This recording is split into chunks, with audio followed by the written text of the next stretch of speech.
Man, whoever did this shed must have been in a hurry, because we've got a flat roof with asphalt shingles on it. We can't have asphalt shingles on a flat roof because water will get underneath those shingles. Then on the inside of it, we look how it was built.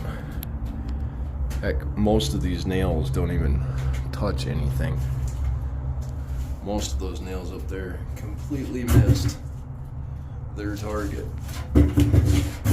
Seeing all those. You're way off, man. Way off.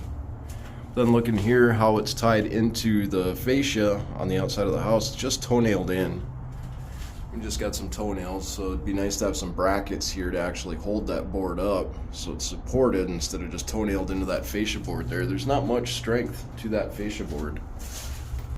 You've got nothing but a few nails up here holding all of this roof material up. Look at that. What are we seeing already is some moisture damage.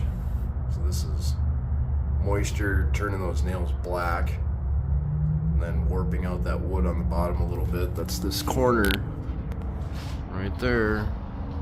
So that's why we don't put asphalt shingles on a flat roof.